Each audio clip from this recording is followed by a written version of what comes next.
Listener's discretion is advised. In this episode, we discuss sensitive topics about domestic violence with a domestic violence sexual assault investigator. If you even question that you could be in a situation like this, please call one of these 24-hour hotlines. The National Domestic Violence Hotline. The number is 1-800-799-SAFE, 1-800-799-7233.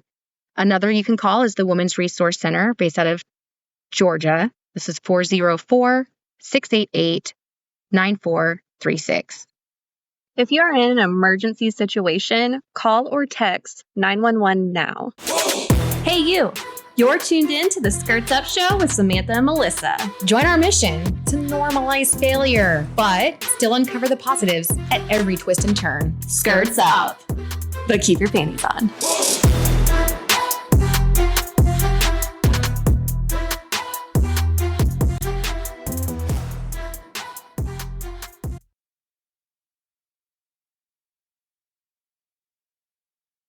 What's up, Skirts Up Squad? It's Samantha. And Melissa. Welcome to October. We have made it to my favorite season. Oh, mine too. Yeah. It's like one of my favorite months, even though I couldn't give you like a list of like shitty things that have happened in October in my life, but it's still like my favorite month. I love it so much. The leaves change, the weather changes.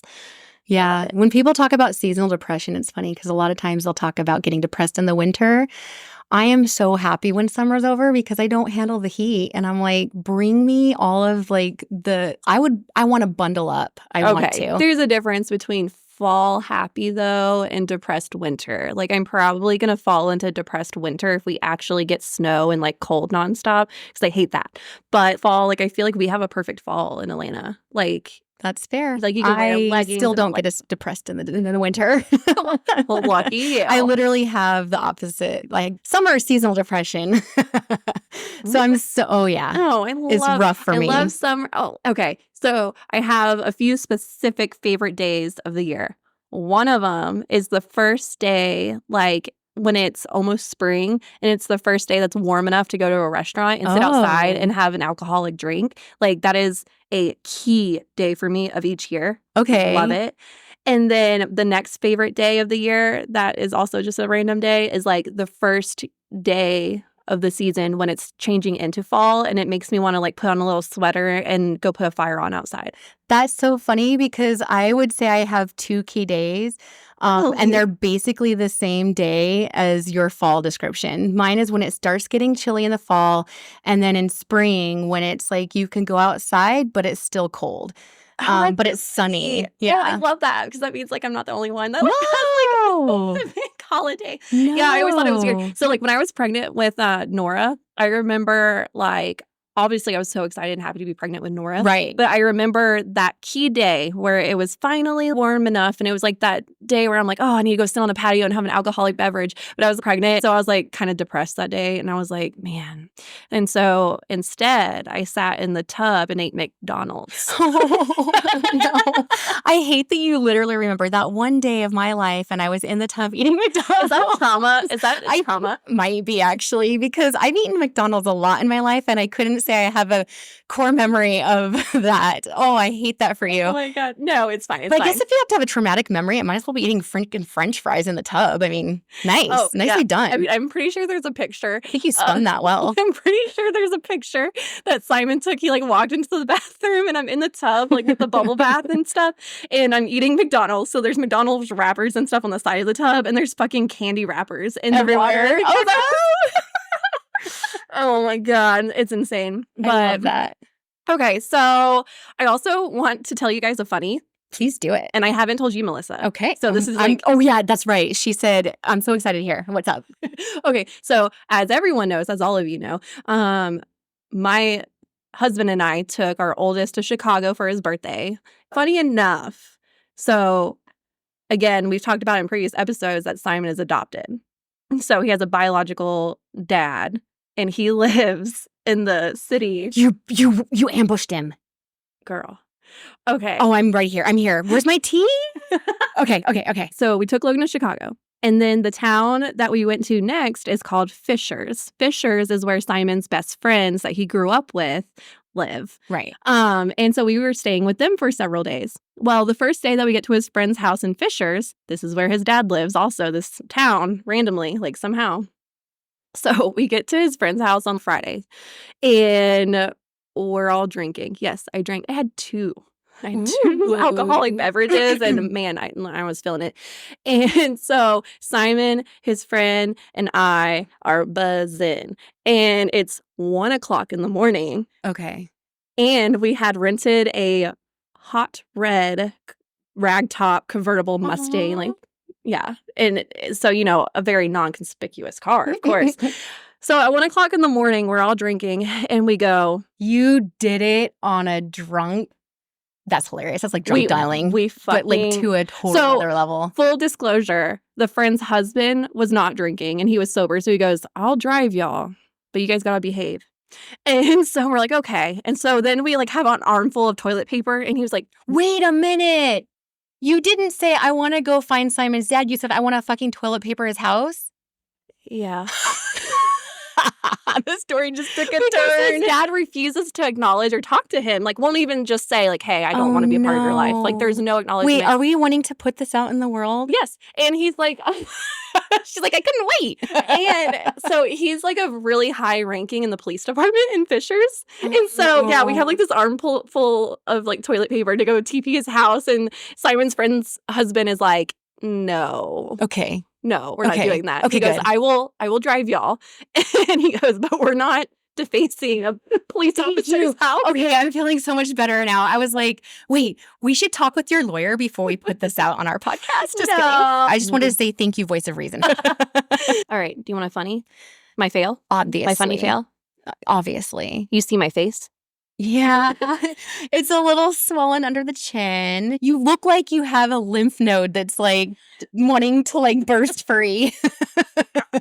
Yeah. So this last weekend, one of my best friends from high school got married, and I was a bridesmaid. I did not drink at the wedding. But everyone's like, dance off. And so everyone's, getting into this groove, and everyone's dancing and having a great time. And I go, I'm about to win this. And I love how you get that like alcoholic confidence with not even having a drink. It's a skill. Nicely done. It's a talent. And so my smart ass goes, I'm going to do the worm and I'm going to win this.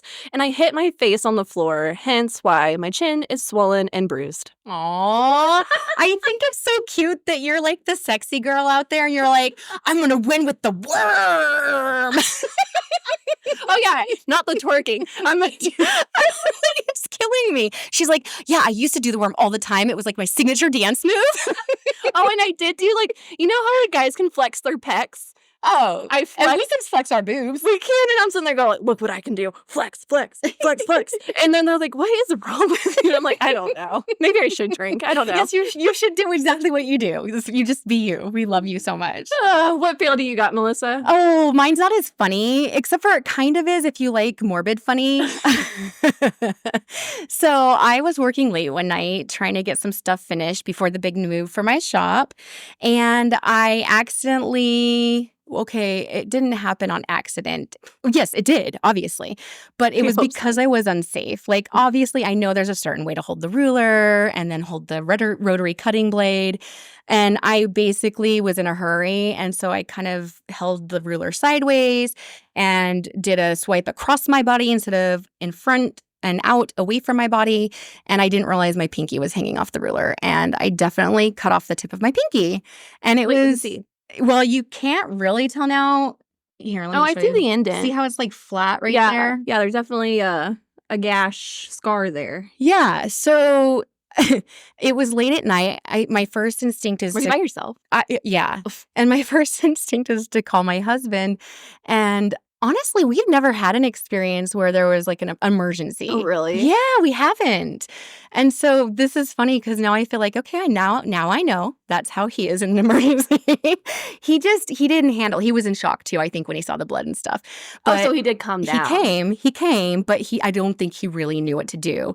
And so when he was on his way, I was thinking, well, wait, when I talked to him on the phone just now, I feel like he was a little bit I felt like I could hear in his voice that he was nervous Worried. and upset. So I thought, okay, wait, I'm going to call Jacob too, because I'm pretty sure Jacob can have like a real level head. Jacob was hilarious. He's like, okay, so I want you to take a picture of your finger. And I'm like, I can't. It won't stop bleeding. And then take... You guys, he made me take a picture of the chunk I chopped off. Stop. No. Jacob, okay, we got to talk about this. I said I need to know how big it is because I need to know if You need to take it to the we hospital. really need to go to the hospital. And then he's like, you know what? I sent him the picture and he goes, okay, that's not small. Like, because I guess I was playing it off on the phone. Like, it's not that bad, Jacob, but it also wouldn't stop bleeding. He's like, so something's not lining up here. I need to know what's actually going on. So he saw the picture. He's like, I'm coming down there right now. I should have left with Brett. He was like kicking himself, and it was really cute and funny. So they both get there, and we did end up in the emergency room that night. And they made me bag up the little piece and take it, which I think is hilarious because I was like, what are they going to do? They're not going to put this piece back on my finger. Yeah. But the funny thing is, they were like, no, this is just to give them an idea of like what happened. And it's true, like everybody that we like at the intake desk and then the check-in nurse. And then if you had the everybody asked, okay, can I see it? And then I looked and they go, oh shit. okay. Oh my God. I know, it's so funny. So like then finally the last lady, she was so nice. She was like, so yeah, you can just throw that in the trash. But the boys were sweet. I was like, so is it going to grow back? And she said it probably will. But yeah, actually it is flat on top. But honestly, It's better than what I was expecting. it's going to Simon hurt has that- forever. Apparently this is going to be a memory for the rest of my life with me. Is that trauma? It doesn't look bad. No, actually, I'm fine with it. What were you wearing? What was I wearing? I don't even know. So Okay. I wasn't traumatized. Yes. We're acting like we're going to be a Melissa Walker here. Thanks, yeah. Melissa Walker. We should take a cute picture of the shiner and your pinky. Oh my God, your pinky on my shiner. We All right. We are doors. But we are here to talk about important stuff today, Melissa. October is awareness month for Yeah. so many things. But because there's so many things to choose, though, We had to pick one. we had to pick one. And it wasn't us alone that picked it. It was one of your friends. Yeah, she actually came to us. She did. And And she said, this is really important. This is my profession. Mhm. And I would love to use your platform to share this. Domestic violence awareness. Domestic violence. She's like, hey, I think I have a lot that I could share because people don't really understand. I don't think people know as much as we might think we do. Or And- if you haven't experienced it, right? Yeah. In that Too. brief conversation that we had with her, it turns out we don't. Our minds were blown like a million times. So yeah, when she did that, we were like, no, we've got to meet with you. We've got to have a discussion. And yes, let's highlight the month. Let's Yeah. try to bring awareness to this. So maybe next year we'll focus on a different awareness. But I think this year, let's hit it. Let's hit it. Yeah.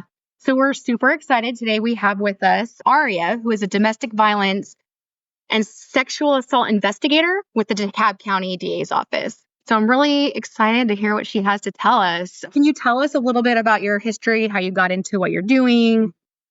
Yes. So I actually got into investigating these types of crimes for personal reasons. As a young child and growing into adulthood, I witnessed situations where people, particularly like children, women, and the elderly, were not able to kind of advocate for themselves. You know, they were in situations that they couldn't exactly get out of and didn't have a choice being in. And they're considered, quote unquote, special victims in kind of the law enforcement world, because they don't have as much opportunity or ability to help themselves. And just as a child, like I've always wanted to do that, to put myself in a position where I could help those who didn't help themselves. And then Kind of amazing that you saw that as a young child. Like, hey, these people can't help themselves. Who's going to speak up for them? Correct.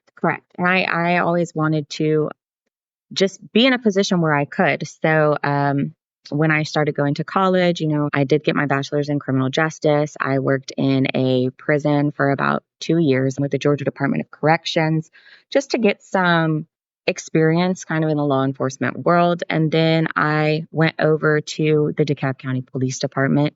And while I was there, I had the opportunity to work in the Special Victims Unit. And I really got to kind of dive into some pretty serious cases involving the most vulnerable people in our population. And it was very difficult, but it was also very rewarding.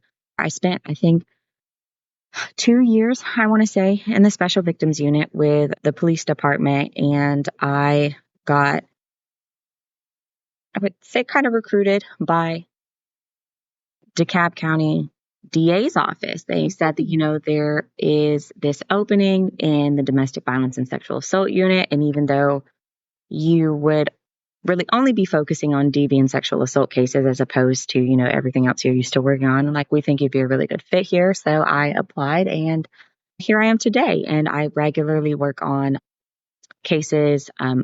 They're all felony cases involving victims of domestic violence and sexual assault. And then we also handle homicides that are DV and SA related. Oh, wow. Okay. How do you not bring that home? What I found that helps is like being able to find like a therapist or a good friend at work or something like that I can kind of talk to about what's going on and like get it out and kind of get to the root of like, why is this case staying on my mind? And then, it eventually kind of like works itself out. But I feel like it's the same with any kind of job. Sometimes it's as simple as like going to my boss and saying, hey, like this is really hitting me heavy. And we'll just sit down and talk about it. And afterwards, I'll just feel great. And then sometimes it can be something as simple as like doing a workout or going for like a jog or whatever. Like it just kind of depends. So Totally fair. Yeah. That's got to be nice to be able to, like, everyone's going through the same type of work at work and it's going to hit each individual different. So it's kind of nice to be able to pull someone aside and be able to be like, all right, I need to decompress. So just shut up and listen to me. Right. And like that happens quite often. Like sometimes, in this job, we have not just investigators, but you have your attorneys, we have victim advocates, we have like trial assistants. So you get a little bit of everything. And sometimes like we'll just go into each other's office and be like, do you have a moment? I need like a closed door meeting and we can just kind of talk it out. Yeah, it's interesting. My sister-in-law was in social work and up in Boston, the area, and she would do a lot of like home visits for children and stuff. And she got burned out really fast. So I think it does take a very special person and you do need to stay on top of your self-care. 100%. Burnout is very real, especially with like sensitive subjects like this. I feel like I always say this to people who are coming in. If you're not taking care of yourself, then you cannot provide the best care for the victims that we help on a daily basis. You have to be taking care of yourself and your mental health to be able to provide the best services to these victims that we work with. So it's a very big thing. That's one thing I can say, like shout out to the DA's office because they're very big on making sure that you yourself are well taken care of. Like if you need a mental break, if you need help, whatever it is, they're like right on board with helping you out in that scenario. Amazing. Yeah. Well, that actually kind of makes me think like who are the victims? We talked about domestic violence and sexual assault. I think you might have even prepared a quiz for us to see what we know about these things. I just had like some basic statistics.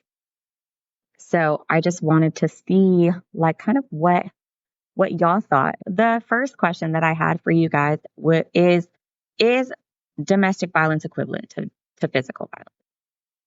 Oh, I know the answer to this because it can be, I believe, but it's also could be a lot of emotional abuse and such going on too, right? It doesn't have to be physical, is my opinion. There's different kinds other than just physical. Correct. So y'all hit the nail on the head on that one. Domestic violence is not always physical violence. There is this theme in domestic violence situations of power and control, and that can be executed in many different ways. And I think it kind of culminates in physical violence, but in the buildup, there can be a lot of emotional abuse. There can be isolation. There can be financial abuse. There can even be sexual abuse that can occur before a physical incident occurs. And then once that physical incident occurs, things kind of de-escalate and they backtrack and you're in this like love bombing phase. Oh, yes. I've experienced this. Sorry. I won't share right now, but I might a little bit later actually, but sorry, I didn't mean to interrupt you. It was like a light bulb just now. I could literally see it like in your eyes when it connected. Yeah. So, and at first I'm sorry if you have experienced that. That's never a situation that we want to be in, but some No. people do find themselves in these kind of situations, where everything is going wonderful. You think you've met this perfect match. In the beginning, it's always very kind, very loving, gifts, presents, like adoration, always thinking about you, going out of their way to do things for you. And then, Yeah, like more thoughtful than you maybe have ever been with anybody who was before. exactly, correct. But when you're in a DV relationship, that turns out to be a mask. It turns out to be a facade, something that can only be held up for so long. You get caught with those kinds of behaviors. You're in love. You don't know how anybody could be so kind, so caring, so loving. And then once they've got you, the behaviors start to change. And you see some of those things that I mentioned before. So long story short, you're correct that domestic violence is not always physical violence. True or false, 1 in 8 women experience physical and sexual violence and stalking in their lifetime. And then just as an added caveat, if you say false, do you think it's more? Or do you think it's less? I'm saying false because I think it's more. I want to say more, but maybe I'm wrong. Okay. And then before I give you that answer, I'm going to say true or false. 1 in 10 men experience physical or sexual violence and or stalking in their lifetime. Sure. I think it's less for men, but I think that it's something that we do forget about and don't look into. Yeah, I agree. I don't know if it's less, but I definitely think that we forget about it sometimes. Okay. And so just to clarify, I know she said true. Would you say true or false? For the men, I think I'm going to say false to the number, Okay. but it doesn't mean I don't think it happens. I just think it might be a little higher. I don't know. A little higher. I don't know. Okay. But yes, false. Sorry. Okay. We need an answer. Okay. No, you're good. You're good. I just wanted to clarify if you thought it was like higher or lower I think it's higher. for men. Yes. Okay. And then you both said higher for women. Okay. So the correct answer is for women, it is false. It is higher. It's 1 in 4 women experience Whoa. physical sexual violence in their lifetime. So that's 25% Mhm. women. So if we had one more woman in this room, then at least one of us would have experienced physical or sexual violence or stalking in their lifetime, which is a lot. It's kind of heavy. And then for the men, it is actually true. 1 in 10, so about 10% of men experience those same situations in their lifetime. And I do think that Sam is right. We do tend to forget that like men can be victims of domestic violence. Men can be victims of sexual violence. Yep. And we tend to not speak on that as much. And part of that has to do with like the reporting of it. Mhm. And That's what I was going to ask. Mhm. Like, I think at least 2 of us in this room have a man in our life who is a victim of some Mhm. serious crimes like this. So Mhm. it's something that you just don't really think about and should until it happens to someone close to you. Yeah. And that's what I was kind of wondering. Do we trust the numbers, or is that just because of reporting? Like men are more scared to report. I mean, there's always a slant or a skew. So there is across the board between men and women. All of these crimes are underreported. Okay. So the numbers that we have are just numbers that we have based on reporting of these incidents. And this is just my opinion. This is not based on any independent research that I have done, but I do believe that men are less likely to report these incidences. But these numbers are just based on what has been reported. Okay. And I think that since this is just based off of the actual report, I would venture to say that an extra 25% of women do not report. Or I mean, who knows the number, but yeah, definitely. I agree with you. It's underreported for women too. Yeah. I Interesting. agree. Okay. So this one is going to be a little bit heavy, but I think it's important for people to know like this statistic and be aware of their surroundings is what I would say. So, Okay. the presence of a firearm in a domestic violence incident increases the risk of homicide by how much? Actually, that somehow came up in a search that I just did, like literally yesterday, Wait, last night. Then maybe I should answer. Yeah, first. so I'm not going to answer because I know the answer on accident. Oh, geez. I feel like a lot because you're thinking with your prefrontal cortex. Like you're not in your right mind when you're an angry person who's capable of doing these abusive things. So if there's a gun in your hand and you're not in your right mind, then I can't imagine it would be, not saying I'm a murderer, but I feel like it would be really easy to pull a trigger, or even if it was something you never thought you might do. So I guess it could raise it by 50%. So you're already sitting down. The number, it's 500%. Holy, Yeah. holy 500%. Are you serious? I thought 50 was a lot. Yeah. The presence of a firearm in a domestic violence incident increases the risk of a homicide by 500%. Oh my gosh. Which is why some of these cases that we handle are so dangerous. And people, Oh, my heart just is like down here. Okay. it's very scary and it's very serious.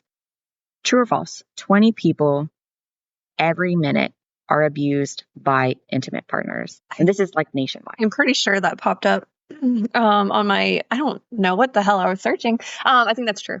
You're trying to prep for the meeting today. I guess I would say true. Okay, that one is true. That one is true. Every minute, 20 people are abused by intimate partners.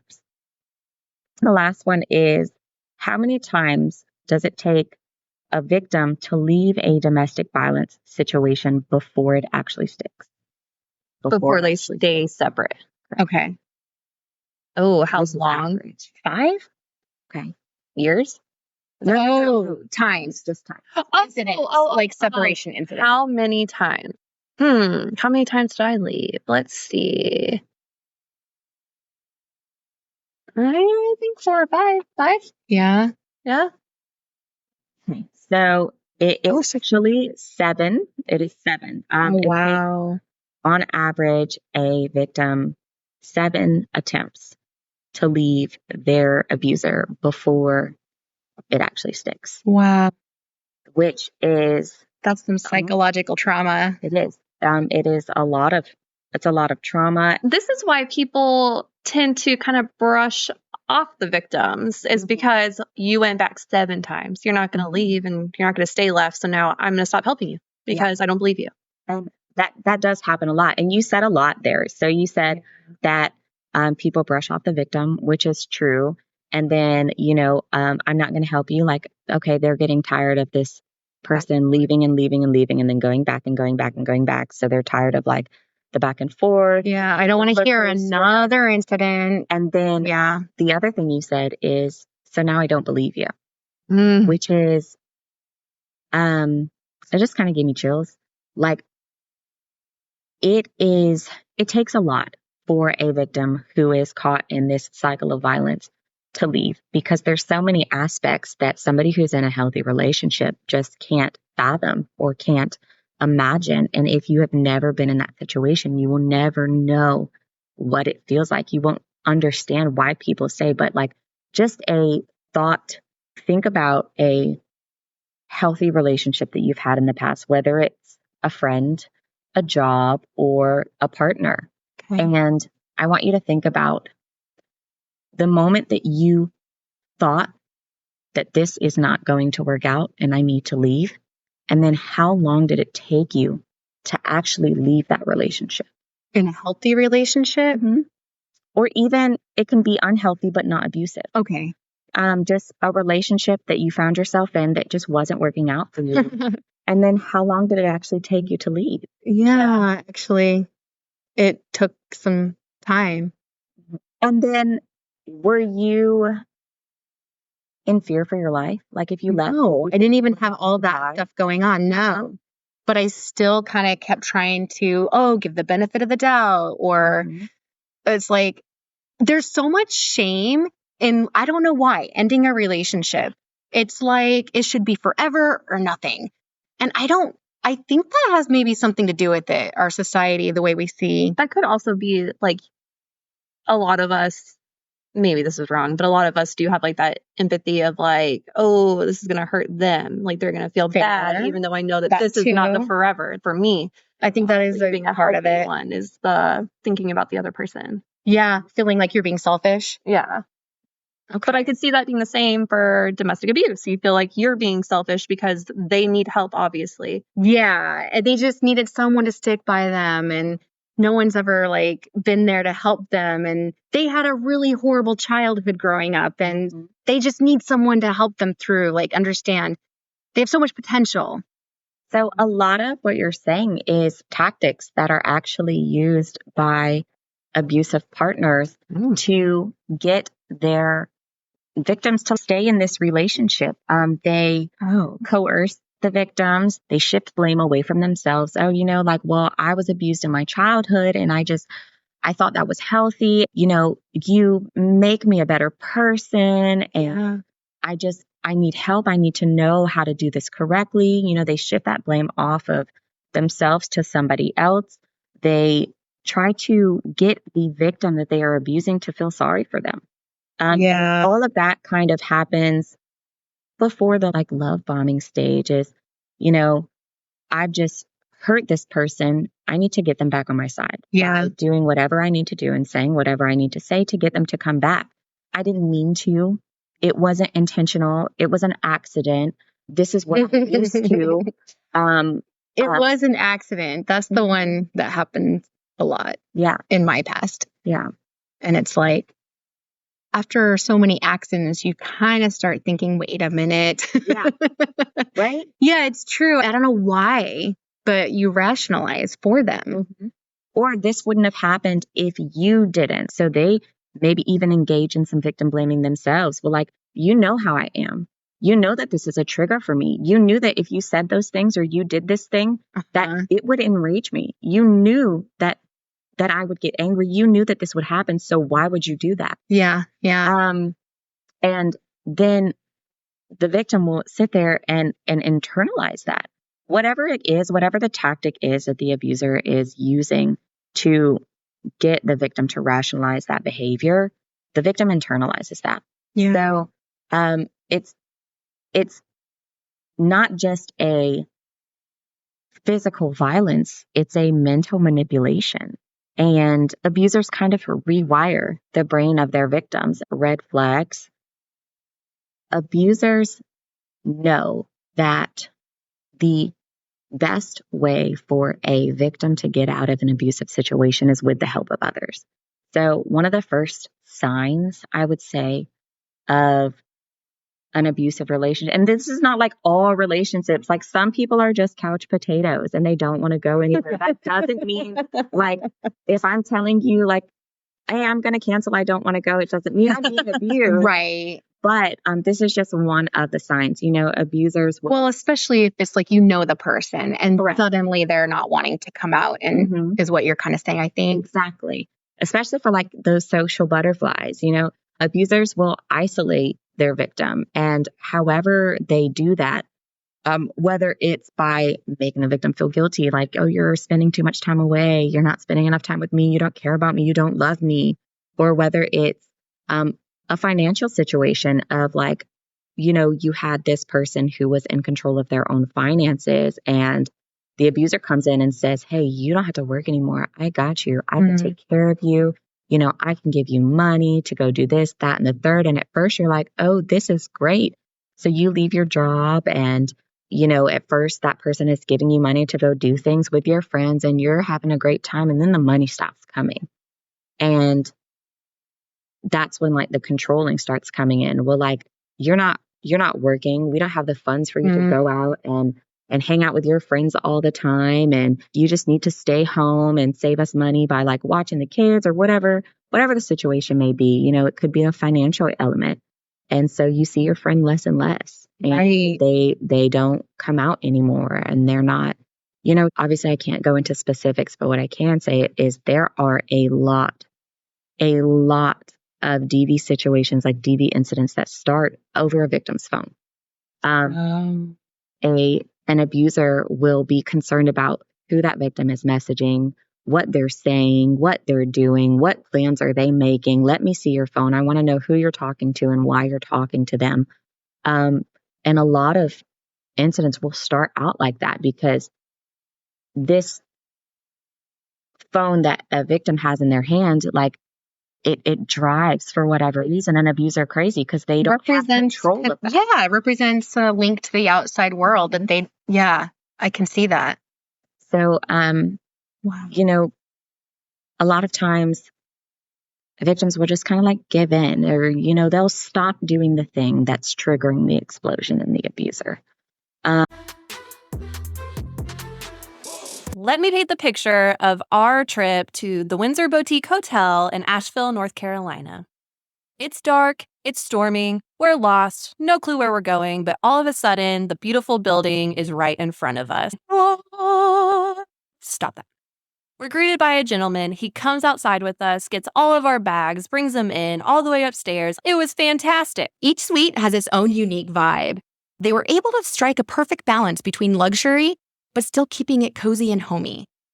But what I loved most about the Windsor Boutique Hotel, as a small business owner myself, I loved that they locally source everything in the room. Chocolates, coffee, soaps, all from local businesses in Asheville. And don't forget to say hi to Penny. The dog? Yes, the dog. So the next time that you're in Asheville, definitely book your stay at the Windsor Boutique Hotel. Mention Skirts Up, and they will take care of you like they did us, just like family. Skirts Up. And just to save an argument or save the hassle, or they say, well, if I don't do this because I know it's a trigger for them, maybe it'll stop happening. Maybe I won't get yelled at. Maybe I won't be demeaned or belittled.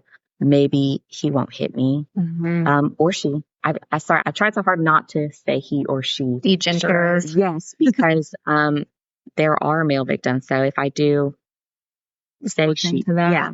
But I mean, as we can see from the numbers, there are more female victims than there are male victims. So like, that's what I'm used to dealing with. So I probably will like slip up and say she. But again, that's not to say that males are not victims of domestic violence. Right. They most certainly are. What other red flags are there? Yeah. So isolation is definitely a big one. Finances are a big one, because if you take away somebody's finances, you take away their ability to get out. So if you isolate them, make them lose their friends and family so they don't have anybody to turn to anymore. So this person is alone, and now this person's finances are controlled by their abuser. So even if they wanted to get out, they've been isolated and they don't have the financial means to get out. And it can and is dangerous for somebody who is financially dependent upon their partner to squirrel away money, or to try and hide it. Because if that money is found, shit will hit the fan. Correct. Simon will tell you, I have this fear of no money. And so it's like a squirrel. I hide like any cash I get. And so he'll be helping me clean something. He'll be like, why is there $20 in a pillowcase? And I'm like, oh, sorry. So, because do you feel like that does come from your past a little bit? Yeah. I mean, I'm definitely a little money hoarder. Like I need to have and know where the abundance is that's in my control so that I can feel safe. And that's something that we're, got to work through. Yeah. Some more red flags would be like, if you notice that your friend is like minimizing unacceptable behaviors. So like minimizing would be like, oh, well, this situation wasn't that bad. Denying is obviously like, oh, it didn't happen. Like you ask, oh, how did you get that bruise on your eye? And your friend says, oh, I burned myself with a curling iron. And you can clearly see that that's like a black eye and not a burn. That's denying. And shifting blame would be like kind of what I talked about earlier. Well, I knew this was a trigger for that person and I did this. So really, I created that incident. Like I put myself in that situation. I'm hearing is that maybe the person who'll recognize abuse first is your friends or family. Maybe Before you. maybe the victim won't realize the signs. And I think that's valid, because you always go into a new relationship or something with rose-colored glasses. Mhm. Oh, I won't say always, because some people are very good at pointing out some red flags. But I feel like for me personally, I always go into new situations with rose-colored glasses, whether it be like a new job or a new relationship or a new friendship. You're taught to go in positive, drop the baggage. You can't put the blame onto the new thing. And it's hard when you're in it and you really want something to work out, to just accept the signs for what they are. It's not really a red flag. Right. Well, and then when it gets to the point where there's an obvious red flag, this person is putting their hands on me, you're kind of already in too deep. It's kind of too late. And I don't mean too late as in the sense of you can never get out, but you're already caught up in it, This really is just making me think of even all the people like myself and then people that I know in general. The idea that you're in an abusive relationship doesn't start with you. It starts with the outer people in your circle saying, hey, do you think that's appropriate? Do you think that's right? Wow, I actually don't think that you actually always know. Yeah. It's interesting, just a little snippet of my own past. Somebody that I was with in the past, it took 3 times calling my friend to come pick me up from random places, because my significant other had kicked me out of the car or just left me somewhere. And I would always think, well, no, I shouldn't have egged him on. We were having a huge fight. I could have Just stop talking. yes. And then my friend, she had to come pick me up, and she was the one that had to tell me hey, this is not okay. This is abusive. And I would say, no, it's not abusive. It's not abusive because I wasn't getting hit. But I think that's a lot of that's a mistaken concept that abuse equals physical violence, and abuse does not equal physical violence. Abuse can look like a lot of things. The light bulb I had earlier was when you said it's a control cycle. It is. It's a power cycle, and the abuser needs to hold the power. Just to play the devil's advocate, though. Yeah. So the way this conversation is going is that the abuser knows what they're doing, and these are the tactics that they use. They know their past, and they're using that as their crutch. Don't you think that there's abusers who don't put that 2 and 2 together and don't really know what they're doing and how they're affecting their partners? Oh. I mean, so I'm not a therapist or a psychologist, so I can't necessarily speak to knowing how their brain works. And on top of that, I'm not them, right? So I can't say for certain, but what I can say is that even if an abuser is not quote unquote aware or consciously making those decisions, oh, I'm going to hurt this individual, or, oh, I'm going to have power and control over this individual. Even if those are not conscious decisions, the behavior is still wrong. Yeah. And they know it's wrong.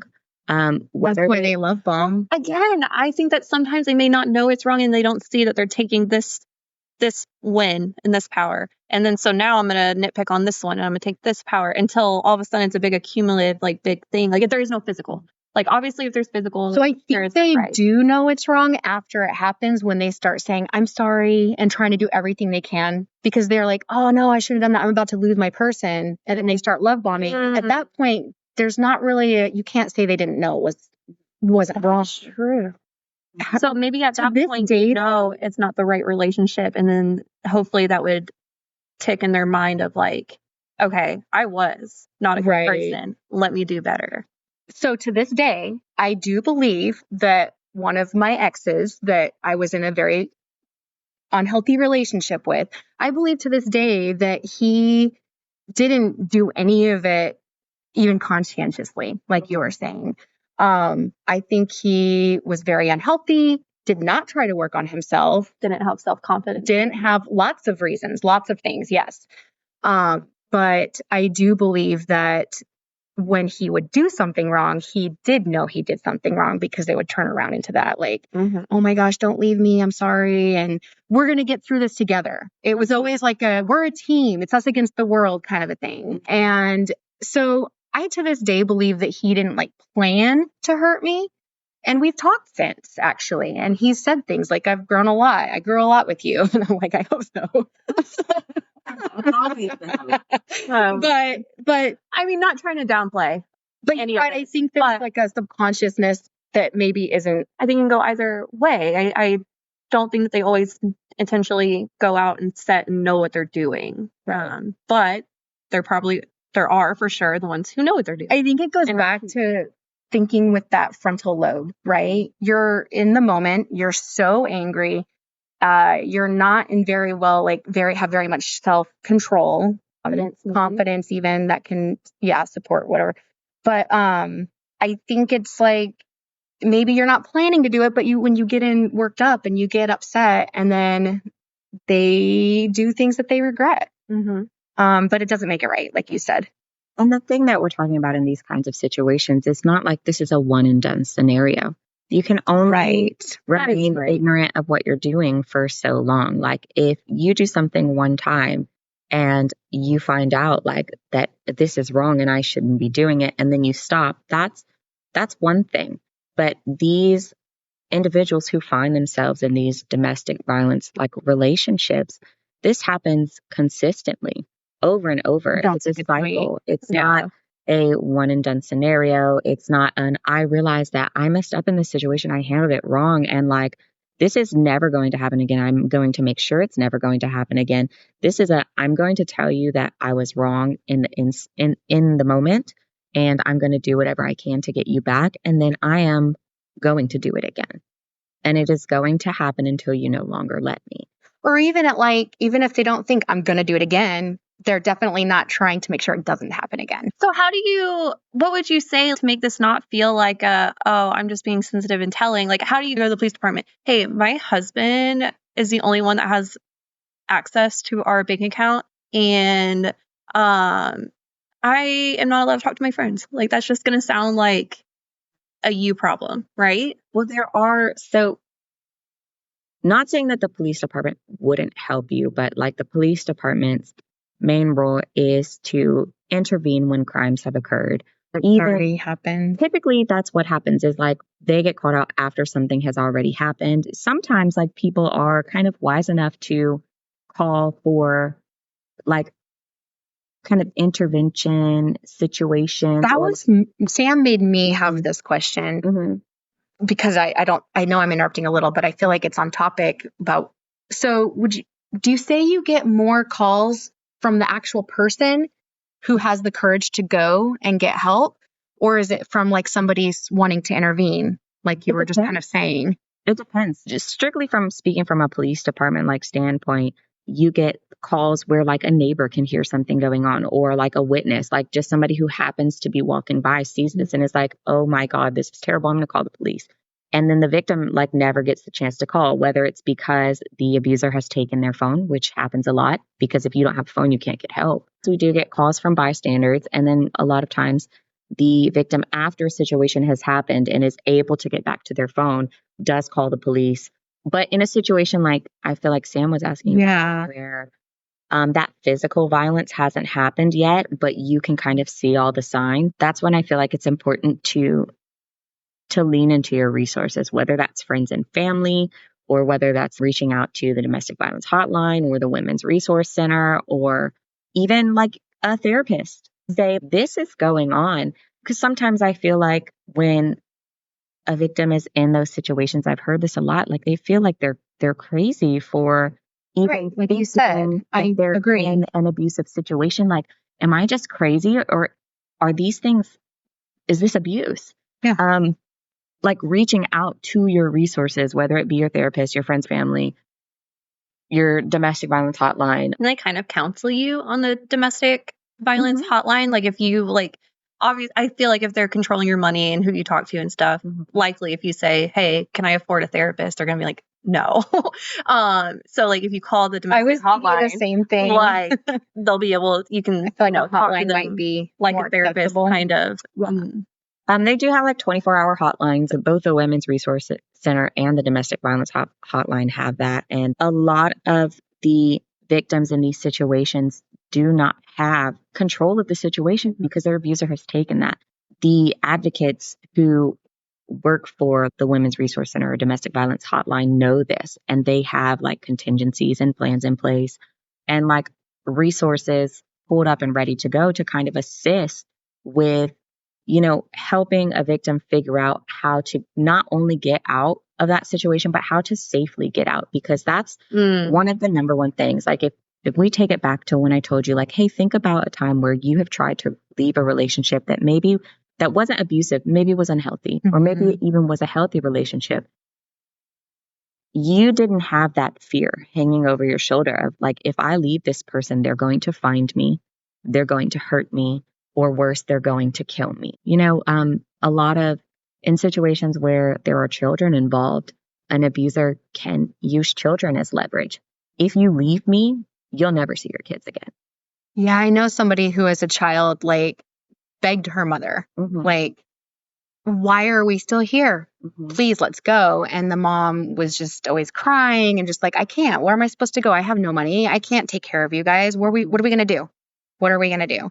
When you're faced with that situation, like, really, what are you supposed to do? From the outside looking in, you have a child with the abuser. The abuser has control of all the money. You don't work. You don't have family because you've been isolated. Or even worse, the abuser has up and moved you from your hometown and put you in bum somewhere, like, I don't know. I think that happens a lot, It does, right? It does. And you have literally zero resources, zero friends.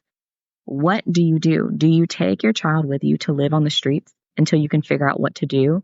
Or do you leave your child with the abuser, get yourself out, get yourself stable, and then hope that your child is still there when you can get them to safety? Oh, that's horrifying. This is horrifying. What do they do?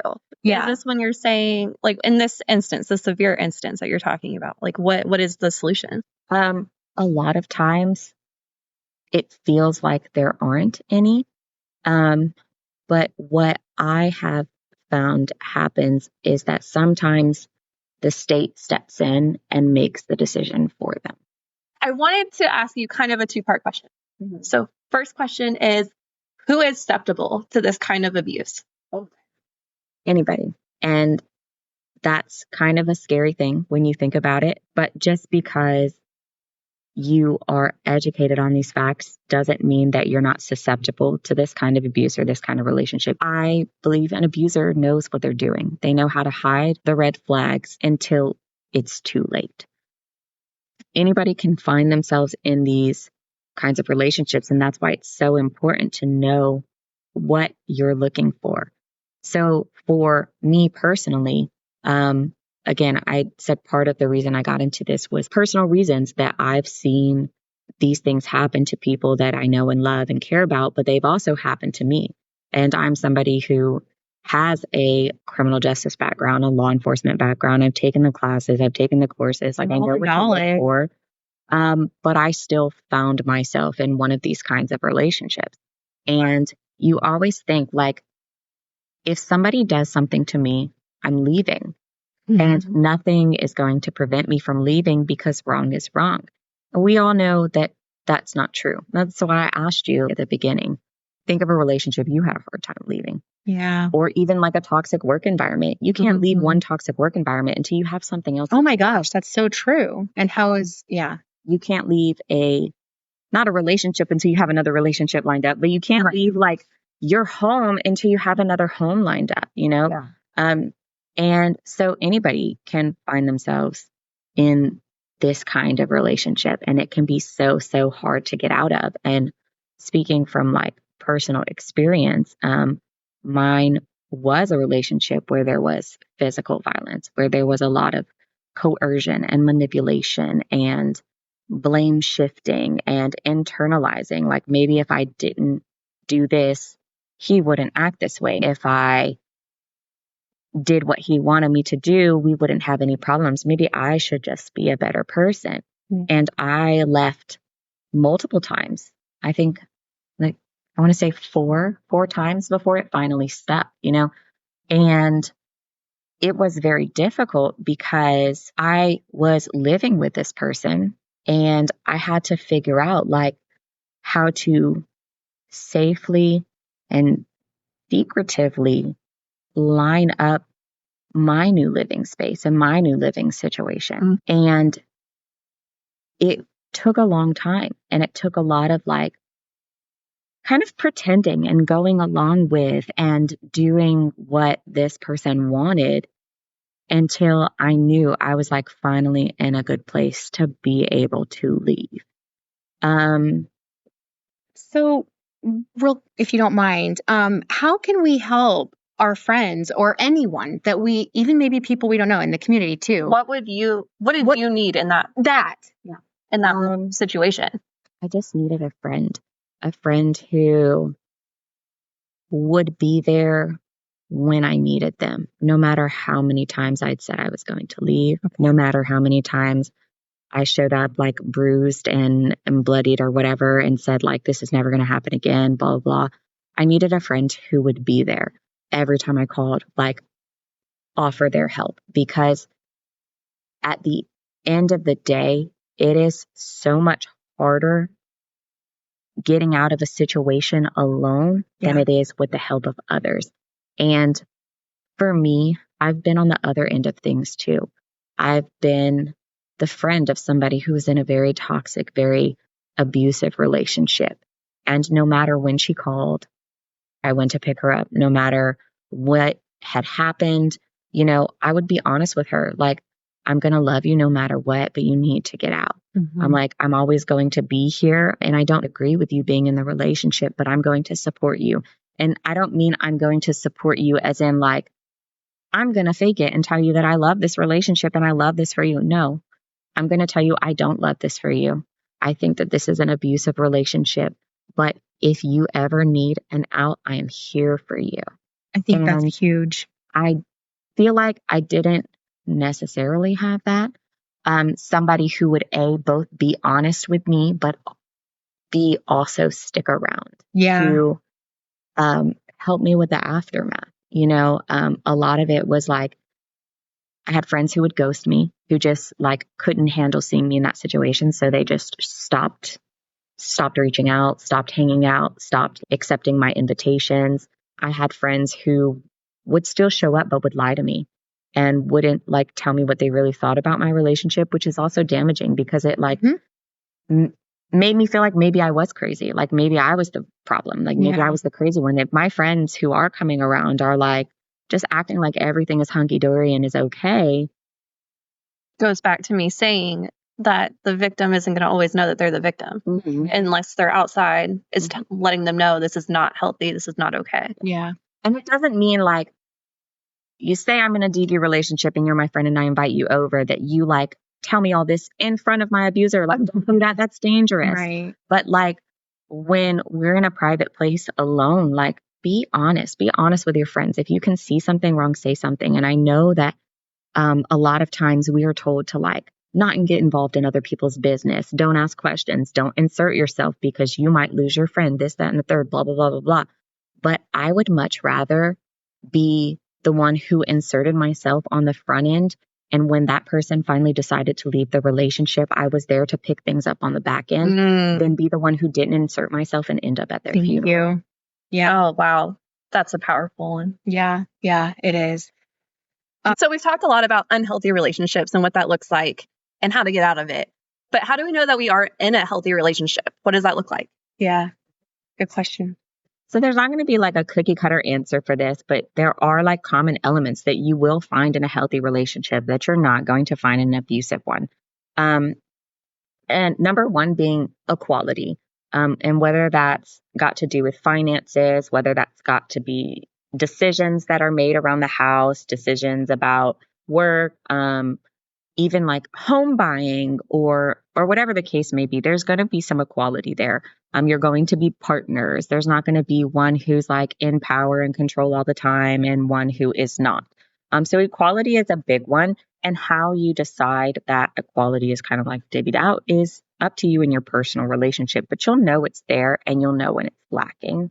That's interesting. You kind of even, I was about to ask you a question, and I feel like that maybe the equality answer you just gave is, in a way, how do you tell what's real versus a mask? But it sounds like you're not going to have equality if there's even if there's a mask on. Yeah, eventually you'll see when the mask falls off. But I think there's some other aspects that like will kind of point to this. Like, how do you know if it's real? Healthy or real? Okay. And then one of them is going to be compromise, not coercion. There's a difference between compromising and reaching a decision about something you maybe don't agree on together.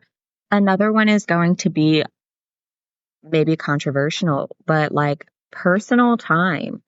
Relationships are not the healthiest when you spend all of your time up under each other. If you Tendency. correct.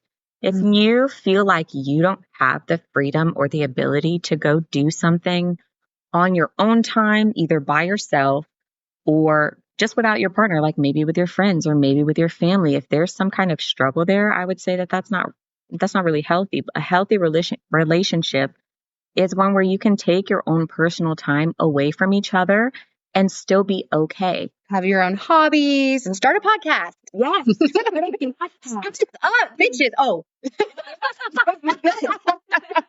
Yeah.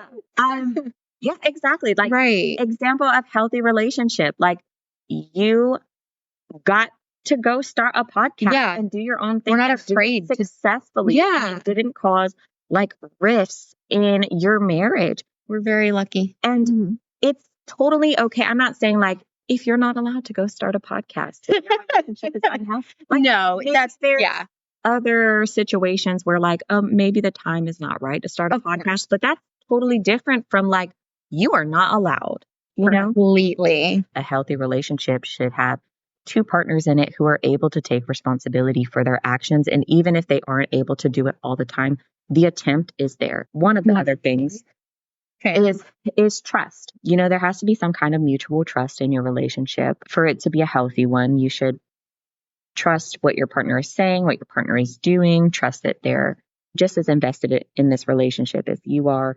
And then last but definitely not least, I would say is respect. If there is not respect in your relationship, then you are in an unhealthy relationship. Define respect. Respect is, the biggest form is like you should respect your partner enough not to put your hands on your partner, but also little things like differences of opinion. You shouldn't be talking down to your partner, belittling your partner. You want your relationship to be healthy. You want yourself to be the best version of you that you can be, so that your partner can be the best version of them that they can be. You know, right? Yeah, it makes me remember, okay, there is no perfect relationship. Like you said, there's going to be arguments. We're not to be 100%. But there's a difference between, you can still be healthy and have issues without having it be domestic abuse. Yeah. Exactly. Abusive. Yeah, for sure. And again, there's also a difference between a healthy relationship, an unhealthy relationship, and an abusive relationship. Just because your relationship wouldn't be abusive, like we described here, if I'm listing like, what is a healthy relationship? And you're like, I don't think that the relationship I'm in hits these marks. Maybe it's something that you should consider getting yourself out of, because you don't want to be in an unhealthy relationship just as much as you don't want to be in an abusive one. Yeah. So I want to ask you this. Not every one of us here, well, maybe not here, but listening, not all of us know somebody in a relationship like this. But what can we do We're to just help? moved by this topic. We are. So what can we do to help the community? Yeah. So I'm going to shamelessly plug for a second. Shamelessly plug away. Yes. So the district attorney's office that I work for, DeKalb County, our DA, Sherry Boston, hosts a love run every single year. It is a 5K, and the proceeds from this run is meant to help raise awareness of like teen dating violence. And all the benefits go to the Women's Resource Center to end domestic violence. And the Women's Resource Center provides so many resources. Is that like shelters? So that's one of the things that they do provide. So they provide like emergency shelter, counseling, legal aid, just all kinds of things. The race next year is going to be on February 22nd. Okay. Registration is open now, and I can send you guys like the information for that. This year is the 10th annual race, and if you join the Love Run with a group of 10 or more, whether it's like family, friends, coworkers, neighbors, whatever, teams of 10 are going to receive a 10% discount on registration. And again, it goes to a good cause. You know, you get a nice t-shirt, you get some exercise, and at the end of the day, you get to know that you've helped like victims of domestic violence in some way, shape, or form. Sam, what are you doing on February 22nd? I'm going to be there, but can I like have a margarita hanging out of my mouth while I'm power walking? Just don't tell me what's in your cup.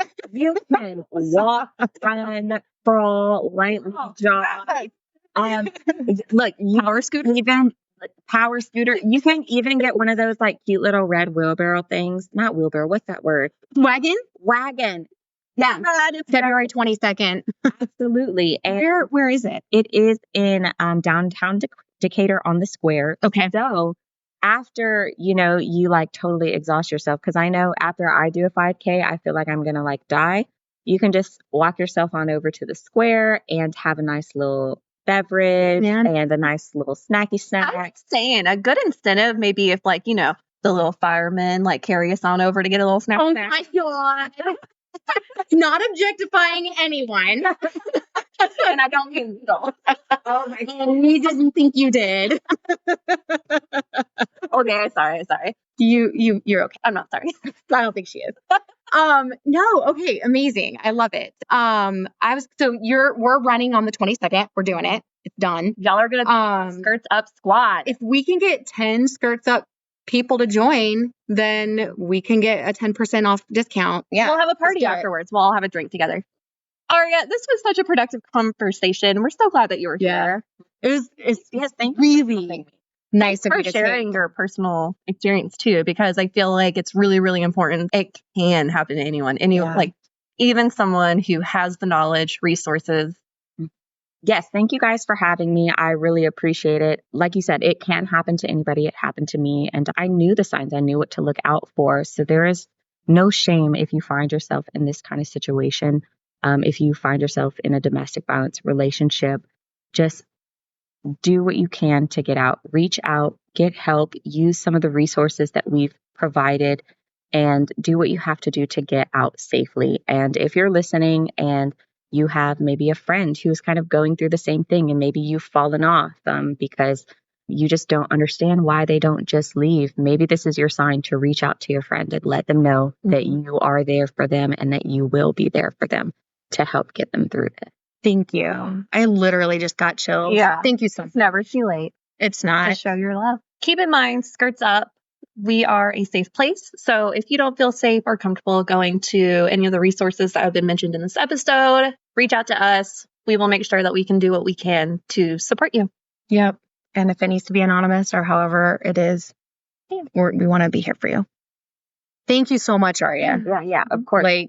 Thank you. You're welcome. If you liked what you heard today, hit that like button, or the subscribe button, or whatever button it is that you have. Just hit it. To continue this conversation with us, join the Skirts Up Show on what is it again? Well, we have Facebook, we have YouTube, And Pinterest. and no, we do not have a Pinterest, but we have Instagram. You knew what I meant. Rate and review. Rate and review.